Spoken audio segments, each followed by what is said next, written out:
Vamos continuar. E eu quero que você, nesta hora, esqueça tudo, amém? Esteja ligado agora na palavra do Senhor.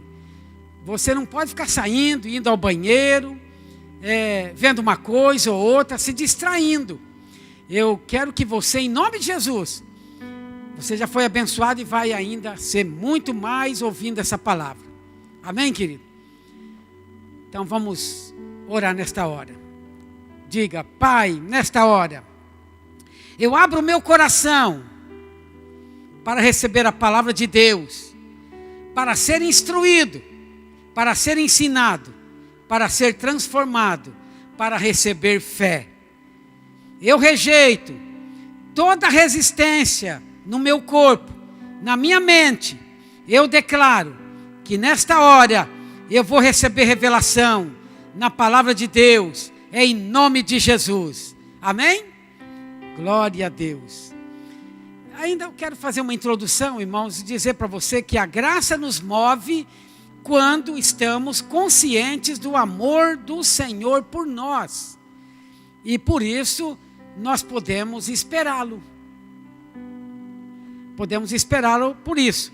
Podemos esperar por Ele, porque cremos que Ele sempre quer nos abençoar. O Senhor sempre quer te abençoar, meu irmão, meu amigo. Então Cristo deve estar acima de tudo na sua vida. Nós valorizamos o sangue de Jesus, nós valorizamos o nome de Jesus, como você tem já percebido. Deus é o nosso Pai, sabia? Deus é o nosso Pai. É correto e conveniente que os filhos estejam em sujeição ao seu pai. Quão mais correta e conveniente é esta atitude quando temos a Deus como nosso Pai? Não é mesmo? Você tem a Deus como seu Pai? É mesmo? Não existe tirania nele. O Pai é amoroso demais. E devemos ser profundamente gratos porque Deus se revela agora como nosso Pai. Então, queridos, esta é uma das revelações distintas do Novo Testamento. E eu duvido que Arão, Elias, Jó ou Davi conheciam a Deus neste relacionamento. Conheciam a Deus como Pai, como nós hoje. Apesar disso, eles submeteram a Deus. Os queixosos, tem muitos queixosos por aí de plantão, não é mesmo? Murmurosos, murmuradores, rebeldes, são miseráveis e infelizes. Agora, fazer a vontade de Deus é o verdadeiro lugar de descanso para os nossos corações. Está entendendo? Ter nossas vidas conformadas com a vontade de Deus é o segredo do contentamento e do regozijo, da alegria, da satisfação de poder viver reinando em vida pela fé em Cristo. Jesus, Ele declarou: tomai sobre vós o meu jugo e achareis descanso para a vossa alma. Olha que maravilhoso. Então, queridos, em fazer a vontade de Deus, existe grande recompensa. Cremos que somos amados sem qualquer merecimento. Viva de acordo com essa realidade. Nós temos que viver de acordo com essa realidade, porque aquele que sabe e crê que é amado do Pai, vai sempre querer agradá-lo. E quando acordar de manhã, se for assim, você quando acordar de manhã não vai esperar juízo e castigo do céu, mas com uma maravilhosa expectativa de bênçãos, e não com o coração apertado e cheio de apreensão e medo. Como muitos acordam de manhã nesta desesperança, nessa tristeza, mas vai poder viver uma vida abundante com uma expectativa confiante na palavra de Deus, de que grandes bênçãos estão os alcançando apesar dos pesares. Amém? Então, com essa introdução, quero que você escute essa palavra agora, dando continuidade. A graça nos move a esperar o Senhor. Se você soubesse que o mundo seria destruído, você não avisaria a todos quantos pudessem se aperceberem? Claro que sim, é ou não é? Se você soubesse disso, você ia avisar tantos quantos. É claro. Agora, bem, então se você é crente, após ouvir esta palavra, você deve saber que algo importante está para acontecer. O tempo de espera para testemunhar aos nossos entes queridos, aos nossos amigos, quem quer que seja, está passando. Está passando. Logo não vai ter mais essa oportunidade de testemunharmos, de estarmos pregando a palavra. E hoje, eles precisam de um aviso. Entendeu? A maioria não atende aos avisos de perigo. A maioria não quer nem saber dessas coisas. O povo dos dias de Noé, por exemplo, não ligou para as admoestações de 120 anos. E foram levados pela inundação do dilúvio. Porque de repente, chegou o dilúvio. 120 anos se passaram. Jesus está avisando a nossa geração. Veja só o que ele está dizendo, Mateus 24, 14. Ele está, aliás, 24, 44. Olha o que Jesus está dizendo. Por isso, ficai também vós apercebidos, porque a hora em que não cuidais, o Filho do Homem virá. Ficar apercebidos. Se pudéssemos comparar os nossos dias com o de Noé, eu diria que a nuvem da tempestade estão se ajuntando. Se os ouvintes atenderem o seu aviso, serão eternamente gratos. Se eles atenderem os avisos que nós estamos dando, que você está dando, eles serão gratos. E respeitarem, aliás, e se eles rejeitarem, então ele experimentará o desespero máximo na vida deles. Talvez hoje, hein? Talvez hoje, ou um dia desses, Cristo virá buscar suas joias preciosas, os redimidos maduros do mundo, e os levará para o céu com Ele. Não é fantasia, não é fábula, é uma realidade. Quem sonha em morar no céu com o Senhor? Nem muitos, não são muitos. Você, querido irmão, irmã, você é uma joia preciosa de Deus, porque custou muito caro para Ele ter você. Quando compramos uma joia, para obter uma joia, nós temos que pagar caro. Então você é uma joia preciosa de Deus, porque Ele pagou caro. Não foi com prata nem ouro, mas foi com precioso sangue, diz a palavra de Deus, lá na cruz do Calvário, quando Jesus Cristo morreu por nós. Seu sangue foi derramado por nós. Então você é uma joia de Deus. E isto não está falando de denominações ou grupos religiosos, mas de todas as pessoas que se arrependeram de seus pecados e reconheceu que são amadas e que pela fé convidaram Jesus Cristo a entrar no seu coração, entrar nas suas vidas e estão prontas para serem apanhadas, arrebatadas. A igreja comprada com sangue na cruz tem a bem-aventurada esperança do aparecimento da glória do nosso grande Deus e Salvador Jesus Cristo, o arrebatamento. Se não, vejamos aqui em Tito, capítulo 2, versículo 13 a 15. Tito 2, 13. Olha o que está dizendo, irmãos. Aguardando a bendita esperança e a manifestação da glória do nosso grande Deus e Salvador Jesus Cristo, o qual a si mesmo se deu por nós, a fim de remir-nos de toda iniquidade e purificar para si mesmo um povo exclusivamente seu, zeloso de boas obras. dize estas coisas, exorta e repreende também com toda autoridade. Ninguém te despreze. Está ouvindo aí, irmãos? Presta atenção, olha.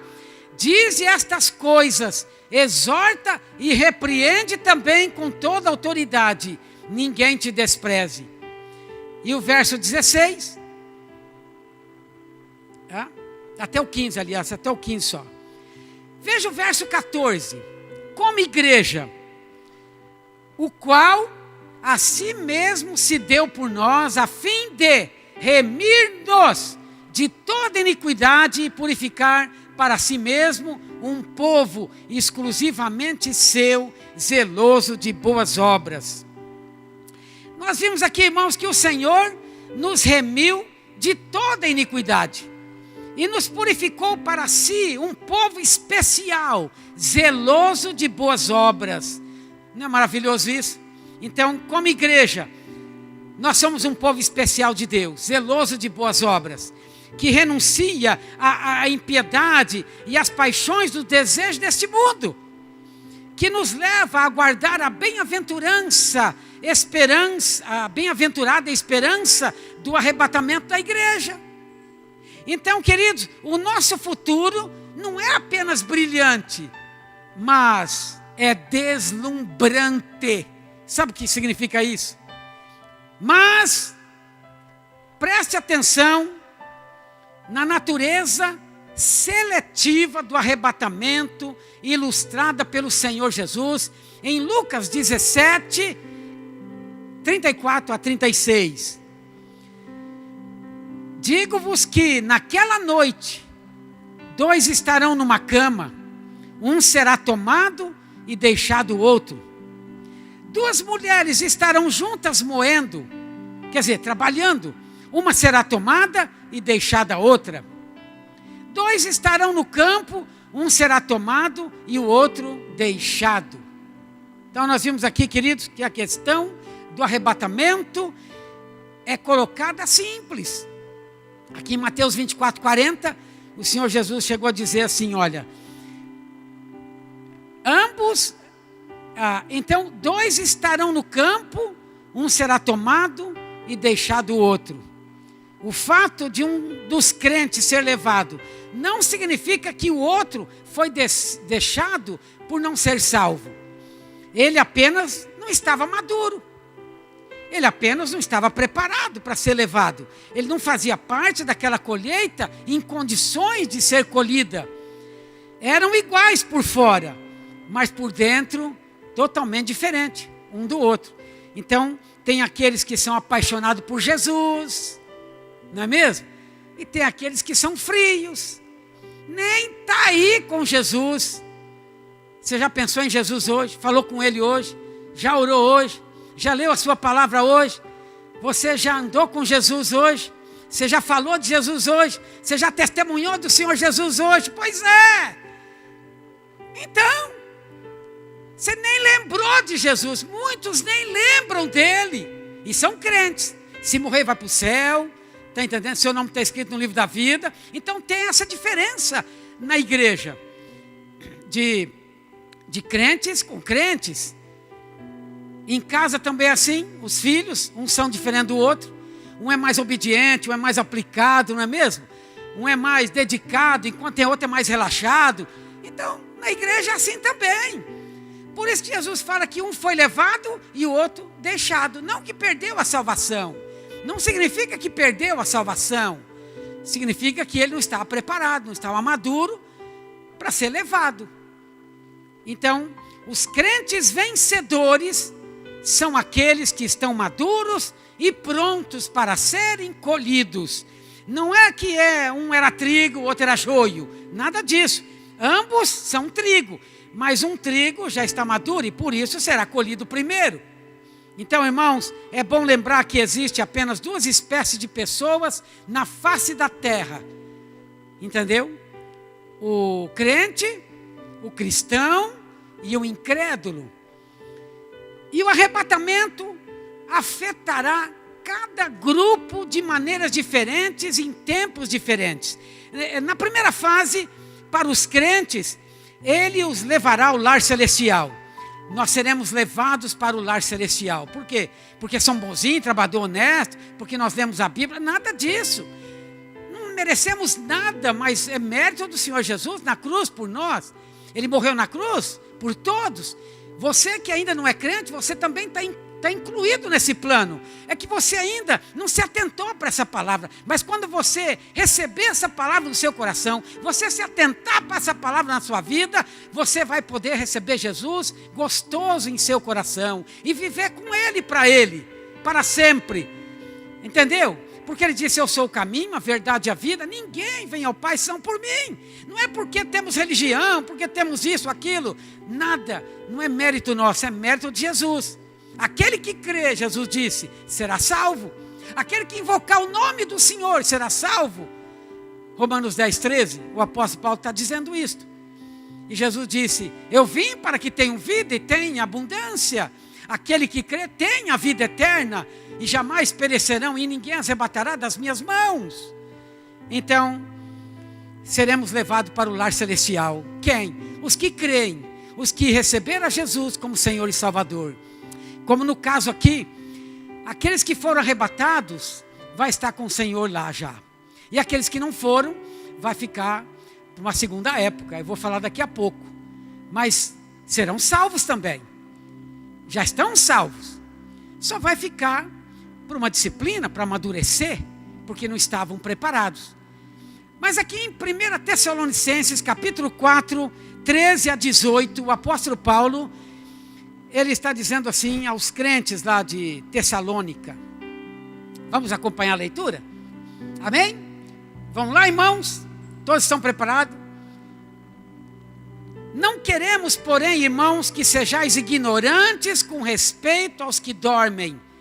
Quer dizer, aqueles que já morreram. Para não vos entristecerdes como os demais, que não têm esperança. Pois, se cremos que Jesus morreu e ressuscitou, assim também Deus, mediante Jesus, trará em sua companhia os que dormem, os que já morreram, e trará a sua companhia.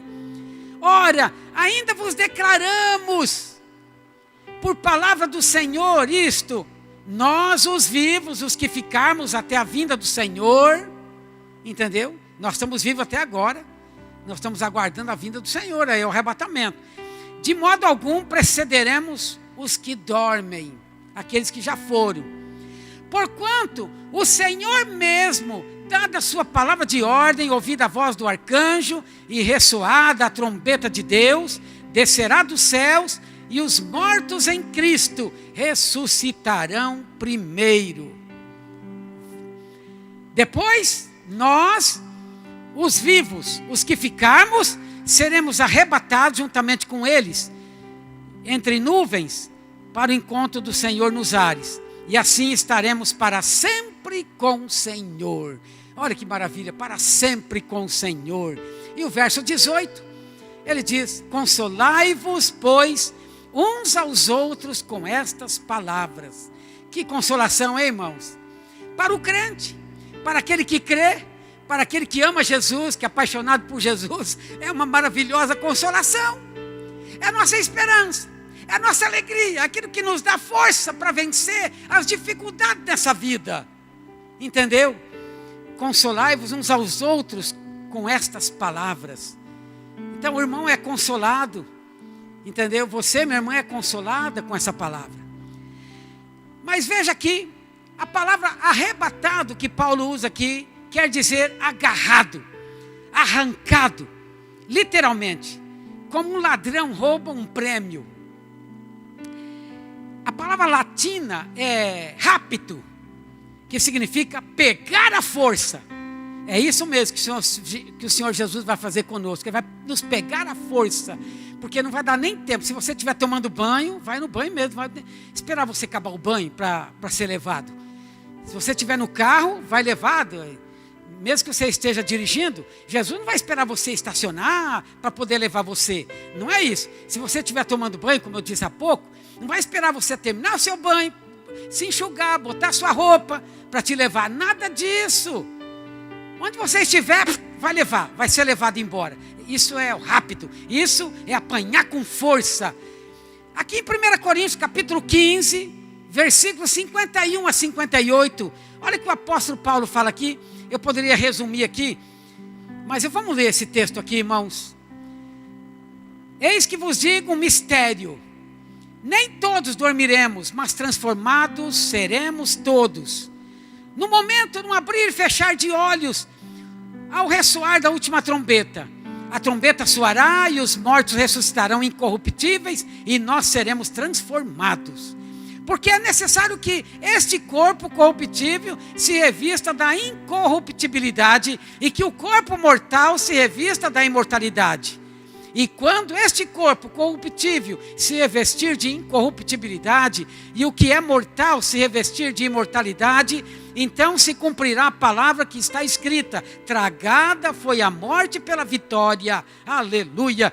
Onde está, ó morte, a tua vitória? Onde está, ó morte, o teu aguilhão? O aguilhão da morte é o pecado e a força do pecado é a lei. Graças a Deus que nos dá a vitória por intermédio de nosso Senhor Jesus Cristo. Aleluia. Portanto, meus amados irmãos, eu gosto muito desse versículo aqui. Portanto, meus amados irmãos, sede firmes, inabaláveis e sempre abundantes na obra do Senhor, sabendo que no Senhor o vosso trabalho não é vão. Aleluia. Dê um glória a Deus aí, amém, irmãos? Aleluia. Então Paulo está dizendo aqui, num abrir, num momento, num abrir e fechar de olhos. Então é numa pisca, você piscou, num abrir e fechar de olhos, olha. Então os nossos corpos serão o quê? Transformados. Tanto os crentes vivos, como também os que morreram, receberão corpos novos no arrebatamento. Por exemplo, Jesus arrebatar agora a igreja, nós vamos receber um corpo glorificado. Está entendendo? E aqueles que já morreram em Cristo vão ressuscitar com um corpo novo também. Eu tive muitas perguntas, né? Principalmente essa semana, alguém perguntando: pastor, e aqueles que foram cremados? Não. E o corpo? O corpo vai ser desfeito no pó da terra. Tanto faz no pó da terra como queimado. Virou cinza. Na terra vai desaparecer com a terra. Então isso não tem importância. Está entendendo? Aqueles que morreram vão ressuscitar com um corpo novo, totalmente transformado. Aí vai estar livre de doença, de enfermidade, de dor. Entendeu? Agora, ele fala de trombeta. A trombeta soará e os mortos ressuscitarão incorruptíveis. E os vivos serão transformados. Note aqui no versículo 53. Volta lá, meu irmão, versículo 53. Porque é necessário que este corpo corruptível se revista da incorruptibilidade e que o corpo mortal se revista da imortalidade. Então este corpo corruptível se revestirá da incorruptibilidade, quer dizer, um corpo glorificado, e este corpo mortal, quer dizer, nossa carne, se revestirá da imortalidade, quer dizer, o corpo glorificado. Então, queridos, quando isso acontecer, será cumprido o que foi dito, o que foi escrito: tragada foi a morte pela vitória. Aleluia. Queridos, meu irmão, olha para cá, presta atenção. A nossa vitória final não deve ser esperada nesta vida, mas no porvir. Amém? Nosso futuro com Cristo não depende de a pessoa estar viva ou morta por ocasião da vinda de Cristo, mas de ela estar em Cristo antes de morrer ou antes de Cristo voltar. O importante é estar em Cristo. Ei, você está em Cristo? O irmão, eu sei que está em Cristo. Mas e você? Está em Cristo só no crucifixo? Só na religiosidade? Tem que tê-lo no coração como único Senhor, suficiente Salvador e mediador da sua vida. Agora, vamos falar dos incrédulos. As pessoas que não crêem, como nós cremos em Cristo. Eu mesmo era um incrédulo. Eu chincalhava a Bíblia, eu tacava pedra no telhado do prédio das igrejas evangélicas. Eu chincalhava o pastor também, quando pregava lá na praça. Mas um dia, ouvindo o evangelho, eu fui tocado E eu entreguei minha vida para Jesus. Eu reconheci. Aquilo foi revelado para mim. Aquilo foi como um véu tirado da minha mente. E eu pude ver então Cristo me amando e se entregou por mim. O sangue foi derramado por mim. Eu entreguei. Faz 40 anos que eu entreguei minha vida para Jesus. Eu sei do que estou falando. Entendeu? É uma experiência tremenda de cada um que recebe a Cristo como seu único Senhor, suficiente Salvador da sua vida. Olha, eu já falei um pouquinho do que vai acontecer dos crentes. Vão receber um corpo glorificado, um corpo incorruptível, um corpo que não se corrompe. E os incrédulos, aqueles que morreram sem Cristo. Olha, se acontecer o arrebatamento agora, a igreja vai, um pouco de crente, muitos crentes vão ficar aqui para ir na segunda volta de Jesus. A segunda volta de Jesus não é agora. Agora virá o arrebatamento. Um rapto, ele vai nos pegar com força. Mas quem ficar, irmão, irmã, se você ficar, você tem que permanecer perseverante, firme na fé. Agora, os incrédulos, eles vão ficar atormentados. Eles vão receber em seus corpos o quê? O número da besta. O número do nome da besta, que é 666. Já viu isso em Apocalipse? E vão estar nas mãos do anticristo. A besta, sua imagem e o número do seu nome. Consequentemente, não haverá salvação para quem receber esta marca na fronte ou no seu braço direito, diz a Bíblia em Apocalipse. Vão ter de adorar a imagem da besta feita pelo profeta falso, ou melhor, pelo falso profeta. A imagem que pela eficácia de Satanás receberá o fôlego de vida. É uma imagem falante e vai realizar muitos sinais e vai enganar muitos, que deixará todos maravilhados, sobretudo os idólatras. Ela será mais uma mentira ilusionista do diabo, imitando Deus quando criou o homem. Então, meu irmão, o incrédulo, aquele que não se converteu, que não recebeu Jesus como Senhor e Salvador, entre outras coisas, não é mesmo? Essa imagem vai ter que ser adorada por eles, e quem não fizer será morto. Vai ser morto. Por isso que muitos crentes vão passar muita perseguição, os crentes. Porque quem é crente, que não foi arrebatado, não vai querer adorar a imagem da besta. É ou não é? Né, irmão? Se você não for arrebatado, você nunca vai adorar a imagem da besta. Tanto é, porque o que você não é hoje, você vai ter depois do arrebatamento. Se você é firme hoje, então aí foi arrebatado. Mas se você não está nem aí para as coisas de Deus, apesar de você ter o nome escrito no livro da vida, você é salvo, você participou dos cultos, mas está indiferente à obra de Deus, não dá testemunho, nem dízimo, nem oferta, você não se interessa por nada, então você vai se interessar depois, que você ficar, você vai ser crente, que você mesmo vai ficar impressionado disso, você vai ser alguém assim, muito fervoroso, depois do arrebatamento. Aí você vai ter que enfrentar o quê? Vai ter que enfrentar a besta, o falso profeta, o anticristo. Entendeu? Mas é melhor ser arrebatado. Apruma a tua vida. Então, a Bíblia declara em Apocalipse capítulo 14, versículo 9 a 11, quero ler aqui. Seguiu-se a estes outro anjo, o terceiro, dizendo em grande voz: se alguém adora a besta e a sua imagem e recebe a sua marca na fronte ou sobre a mão, também esse beberá do vinho da cólera de Deus. Isto é, da ira de Deus. Mas o crente que não for arrebatado não vai participar da cólera, da ira de Deus aqui. Vai estar fora da ira de Deus. Entendeu? Então fala, também esse beberá do vinho da cólera de Deus, o incrédulo, preparado sem mistura do cálice da sua ira, e será atormentado com fogo e enxofre diante dos santos anjos e na presença do Cordeiro. Então, queridos, as pressões serão muito fortes e as tentações para se voltar atrás e concordar com o falso profeta. Naqueles dias, a igreja passará pelo período de maiores atrocidades de sua história. Aqueles que ficarem. Estes vencedores são aqueles mencionados em Apocalipse 14, versículo 12 e 13. Nós lemos assim, olha: aqui está a perseverança dos santos. Que santo? Não é aquele santinho que você carrega no pescoço, na parede, não. Somos nós.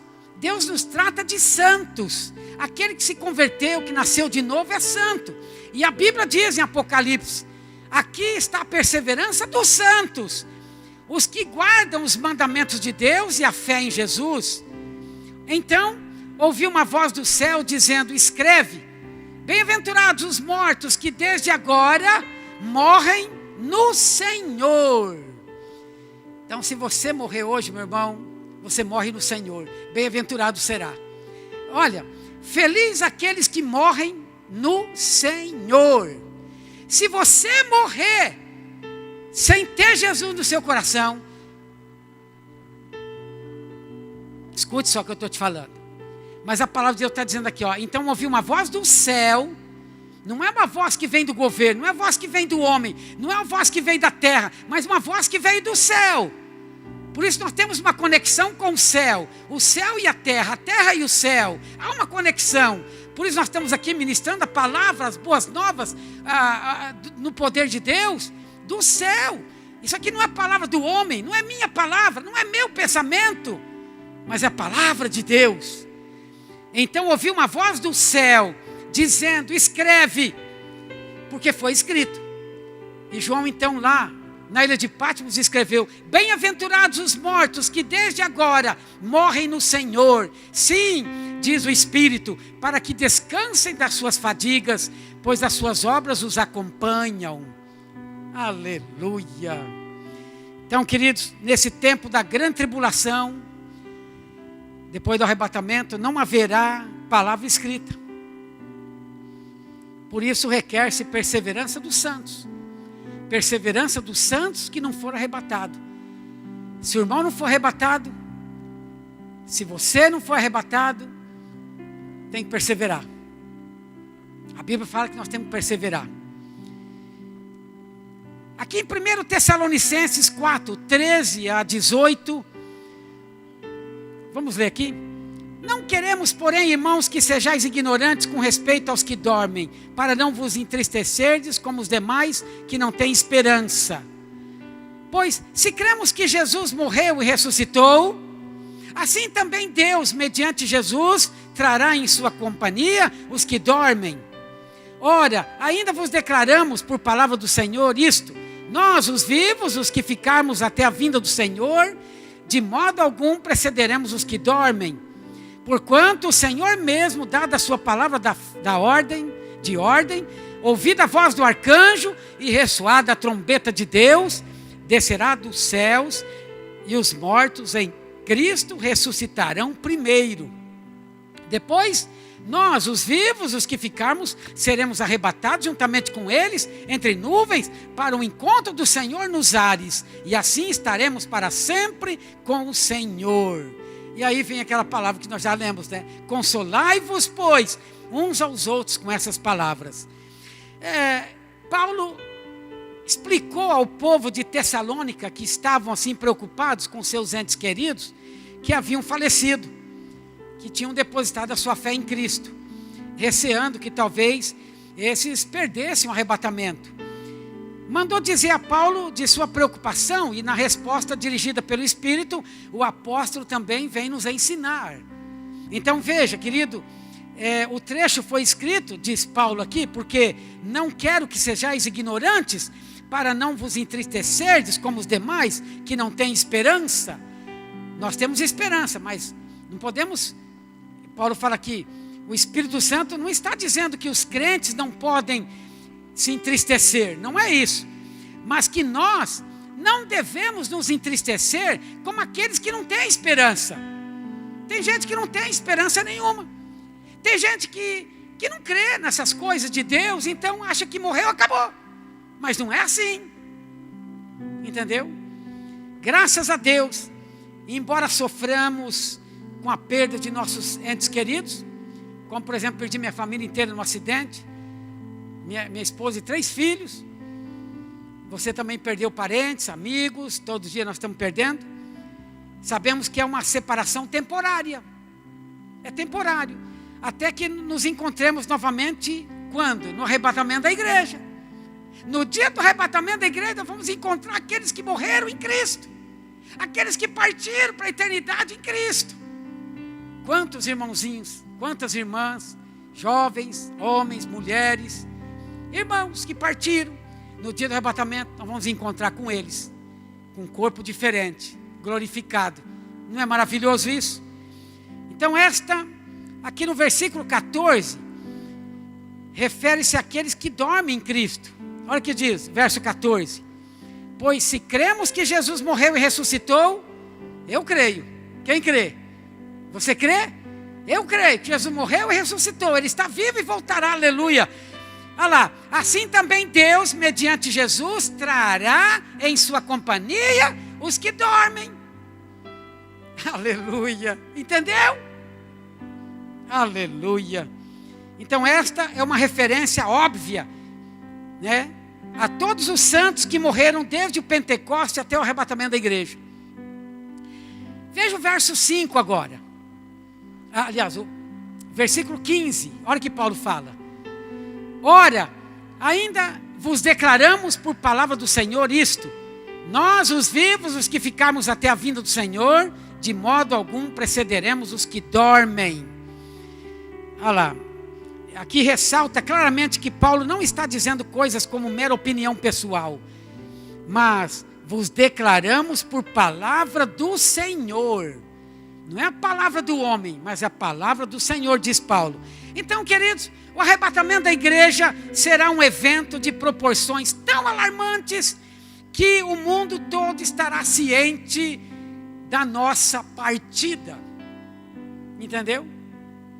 Alguns sugerem que haverá desastres de avião, de ônibus, de trens pelo mundo todo, quando pilotos e motoristas cristãos serão levados, né, do mundo. Será levado deste mundo. Então, por exemplo, quem pode imaginar o caos sobre as estradas quando motoristas de repente forem arrebatados de dentro dos seus carros em movimento? Imagina uma coisa dessa. Navios, carros, tudo, vai ser um procurando o outro. Vai ser um caos só. Não podemos de imaginar que haverá muitos indo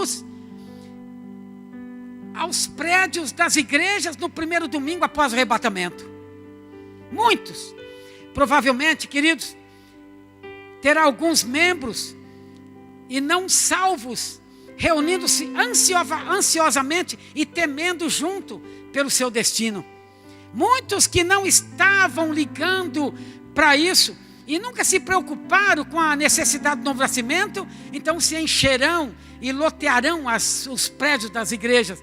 Os prédios das igrejas vão ficar lotados, né, pastores? Os prédios das igrejas vão ficar lotados de pessoas depois do arrebatamento, e apavorados, querendo entender o que estava ocorrendo, o que está ocorrendo, o que ocorreu.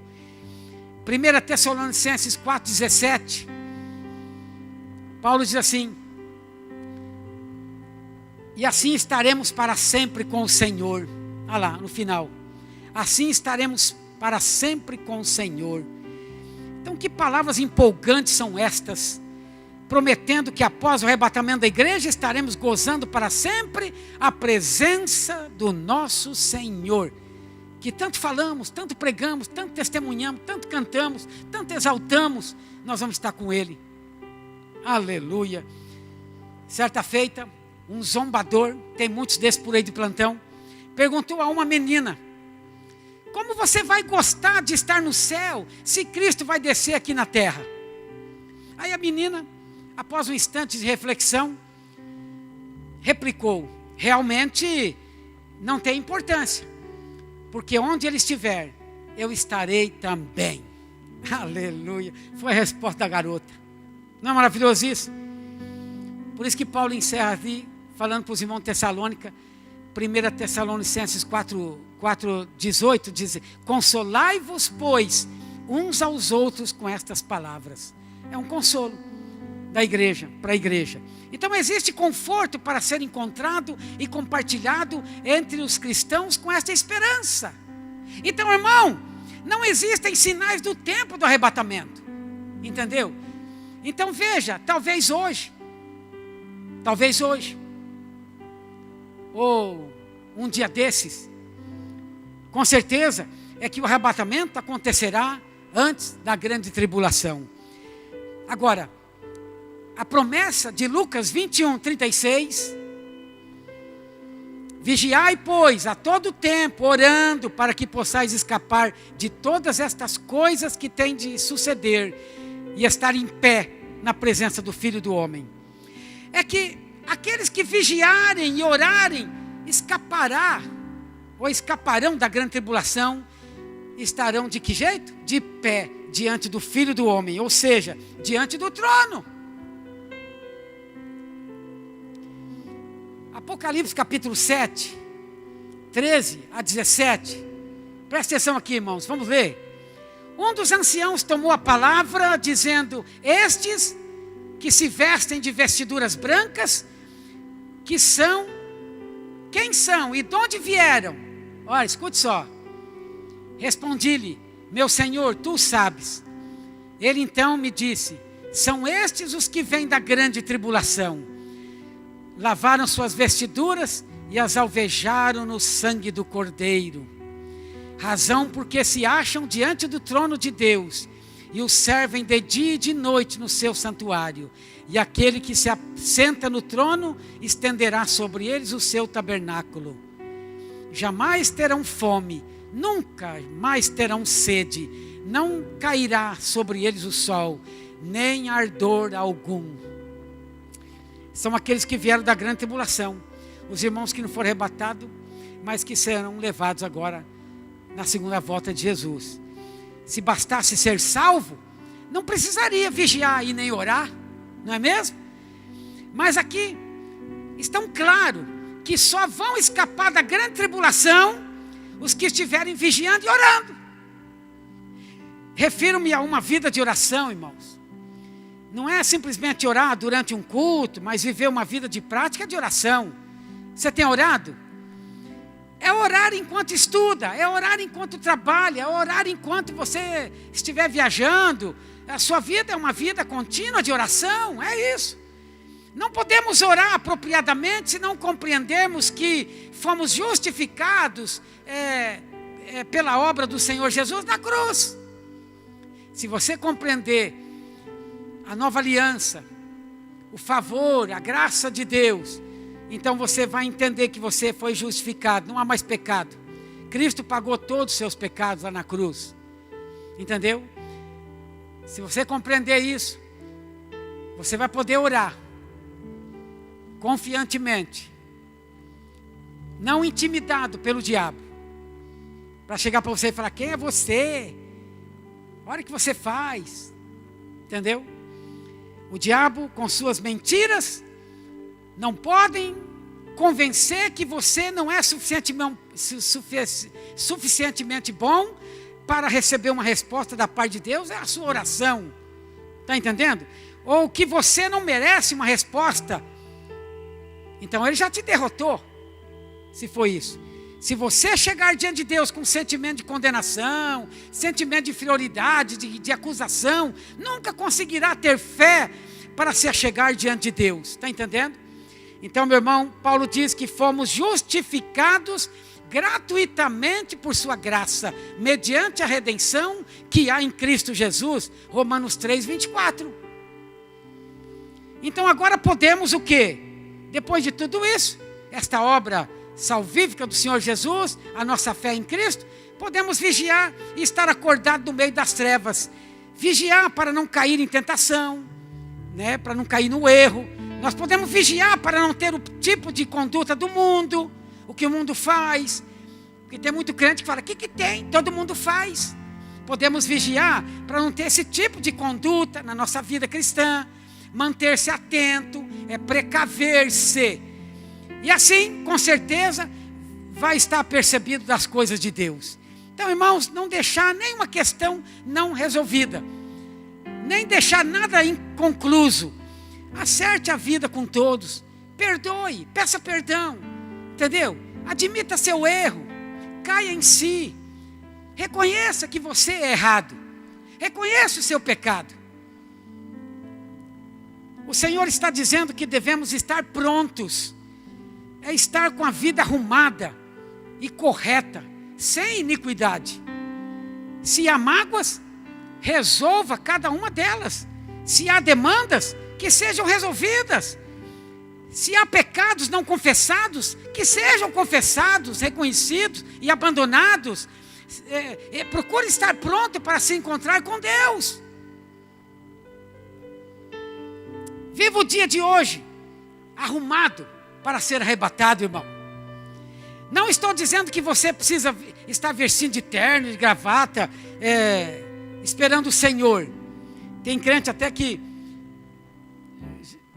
dorme até de manga comprida, de calça comprida, esperando o Senhor pode voltar e vai me pegar eu pelado. Não é assim. Nem dormir de camisa manga comprida, de calça, esperando o Senhor. Não é isso. O que adianta você fazendo isso, dormindo de camisa manga comprida, de calça e dormir até de sapato, esperando o Senhor, mas sua vida íntima, a sua vida não está arrumada com Deus. Mas está vestido com linho finíssimo, que são os atos de justiça dos santos, como diz a Bíblia. Na verdade, nós temos tudo de Deus para estarmos no jeito que a Bíblia fala. Teremos no coração um desejo ardente, irmãos, de estar com o Senhor. Muitos crentes não desejam, não esperam e nem amam a vinda do Senhor, sabia? Porque muitas vezes alguém diz assim: pastor, eu preciso casar primeiro. Eu preciso ter meus filhos. Ou eu preciso me formar na faculdade. Trata-se de alguém que não ama a vinda do Senhor. Porque está valorizando mais as coisas do mundo do que as coisas de Deus. É ou não é? Olha, deixar de amar a vinda do Senhor para amar essas coisas secundárias. Então, se há alguma coisa que você queira e ame mais do que a vinda do Senhor, então você está desqualificado, apesar do amor do Pai por você. Entendeu? Tal pensamento mostra que o coração não está no céu, mas está aqui na terra. Então precisa amadurecer. Se você é daqueles que precisa fazer isso, fazer aquilo para depois ser arrebatado, é porque você não tem maturidade. Você vai ficar para a segunda época, querido. Nem todos os crentes são apaixonados por Jesus, né? Como no caso de levar um e deixar o outro. Você é apaixonado por Jesus? É? O crente que ficou é o desqualificado. Por fim, precisamos também ser fiéis à palavra de Deus e guardá-la no coração. Não seguimos tradições ou religiões humanas, mas nós seguimos a palavra viva de Deus, irmãos. Quando agimos assim, nós somos perseguidos e resistidos, né? Por isso, precisamos guardar a palavra de Deus com perseverança, como o Senhor está dizendo em Apocalipse. Apocalipse 3:10, olha o que está escrito. Porque guardaste a palavra da minha perseverança, também eu te guardarei da hora da provação que há de vir sobre o mundo inteiro, para experimentar os que habitam sobre a terra. Amém?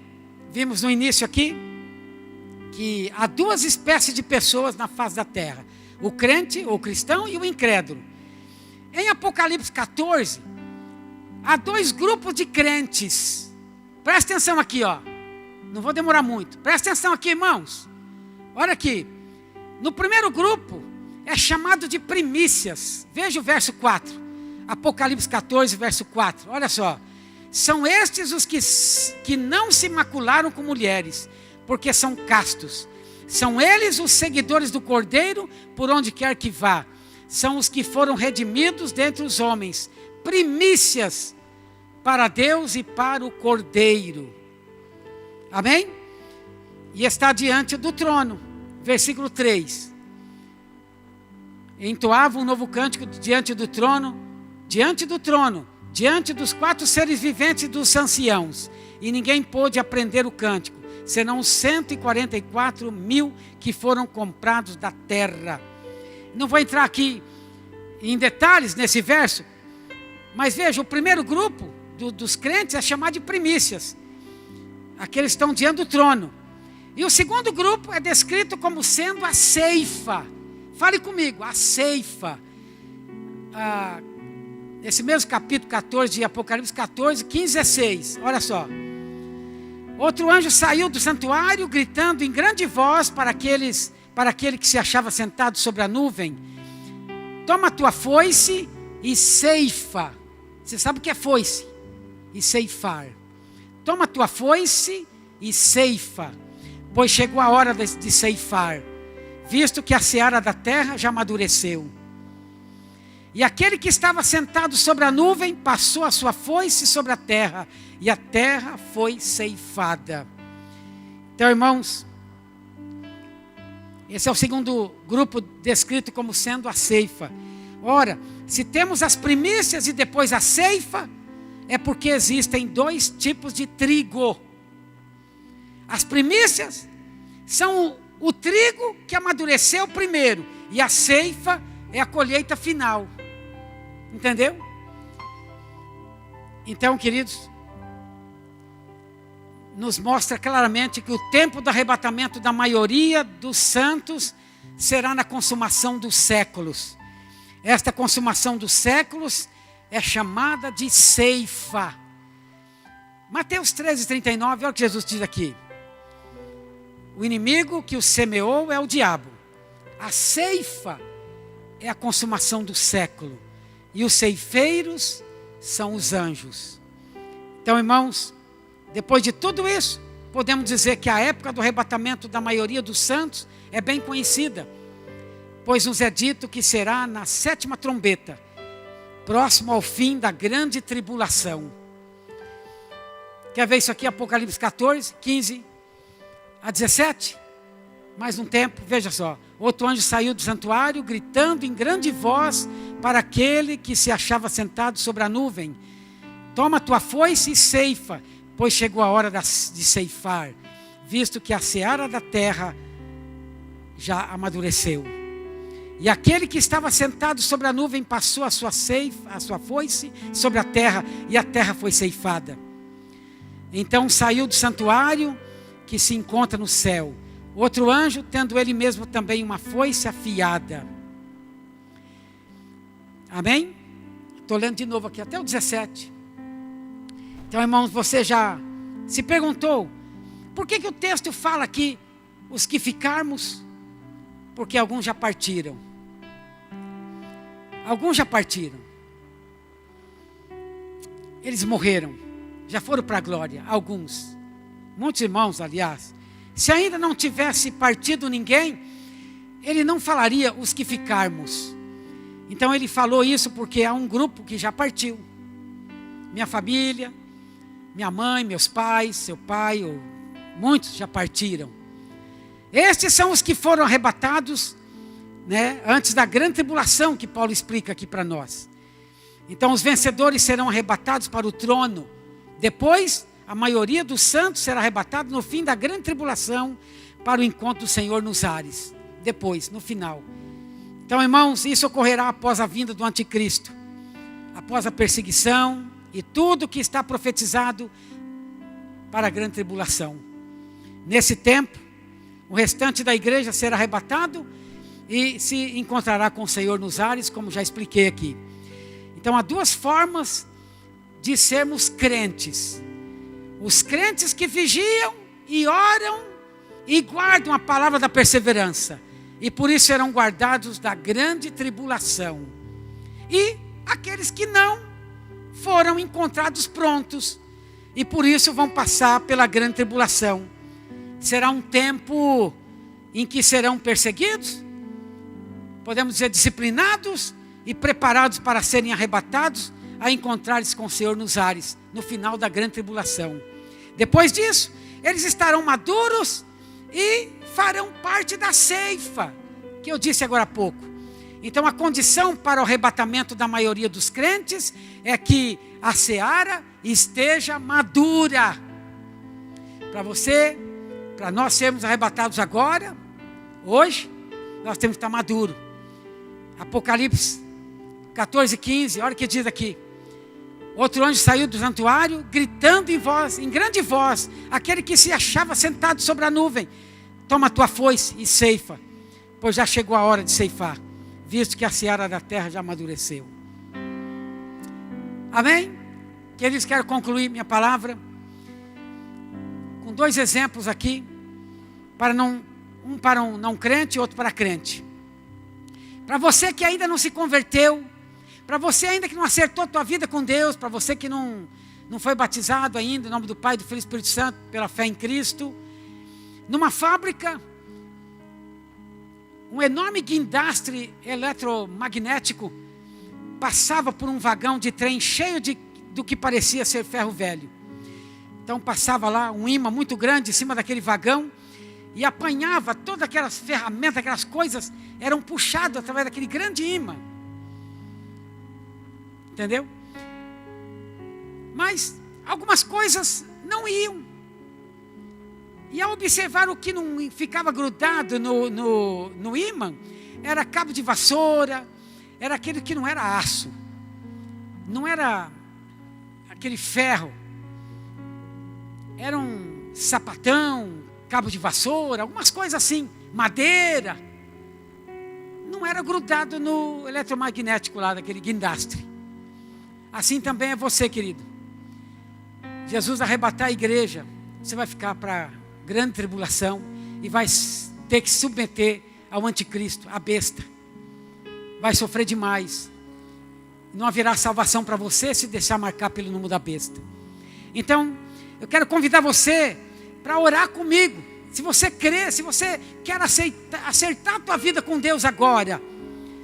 Então, você, meu querido amigo, se tiver a menor dúvida quanto ao estar pronto para arrebatamento, sugiro-lhe que agora mesmo incline sua cabeça e convide Jesus a entrar em seu coração. Se não sabe orar, diga o seguinte: feche seus olhos, levante uma das suas mãos, diga: ó Deus, é para você, para acertar a tua vida com Deus. Diga: ó Deus, reconheça o pecado, diga: sou pecador e preciso do perdão que o Senhor oferece em seu Filho Jesus Cristo. Entra no meu coração, salva-me do meu passado, tornando-se Senhor do meu futuro. Eu me rendo, eu me entrego ao Senhor Jesus e o recebo no meu coração como meu único Senhor, suficiente Salvador e mediador da minha vida. Amém. Amém? Aleluia. Agora, para encerrar com você, meu irmão, minha irmã, você que é da igreja, sempre eu conto essa experiência. Numa sapataria, no final do expediente, o sapateiro passava um ímã no carpete para recolher as taxinhas, os pregos, no final do expediente. E eu reparei que tinha muitos pregos e taxinhas ali que não subiram, porque estavam grudados no tapete ou no carpete da sapataria. Ficaram grudados lá. Eu posso imaginar os crentes que estão grudados nesse mundo. Quando Jesus passar o seu ímã, vão ficar, porque estão grudados com as coisas dessa terra. São crentes, são salvos, tem seu nome escrito no livro da vida, de repente são até dizimistas, mas porém, contudo, estão imaturos, não vive vigiando, orando, vive uma vida relaxada, umas coisas, pensando só nas coisas da terra, só nas coisas do mundo. Então não vai poder subir, vai ficar para a segunda época, vai passar também pela perseguição da grande tribulação. E você já tem algum conhecimento disso, como membro da igreja. Vai ser terrível. Não vai poder comprar nem vender sem o número da besta. Só vai poder comprar e vender quem tiver o número da besta. E quem tem o número da besta não vai ser salvo, nunca mais. E você que é esperto, né, ficou no arrebatamento, você vai ser mais crente depois do que agora. Então, querido irmão, acerta a tua vida com Deus, vamos junto. Eu estou fazendo tudo para ser arrebatado. Entendeu? Não porque eu mereço, não, porque Ele manda vigiar, orar e estar atento. Então, querido, você, meu irmão, minha irmã, que não está com a vida cristã de acordo com a vontade do Senhor, vamos orar também, para encerrar. Feche seus olhos, levante uma das suas mãos. Você, meu irmão, minha irmã, levante uma das suas mãos e ore comigo. Diga, esse livro não é um mero livro. Esta é a palavra de Deus, inspirada por Deus, inerrante, perfeita. Esta palavra no meu coração tem o poder de transformar a minha vida. Depois de eu receber esta palavra, a minha vida nunca mais será a mesma. Em nome do Senhor Jesus, eu oro, amém. Amém? Aleluia, aleluia, aleluia. Amor é esse, inexplicável é o seu amor. Que amor é esse, inexplicável é o seu amor.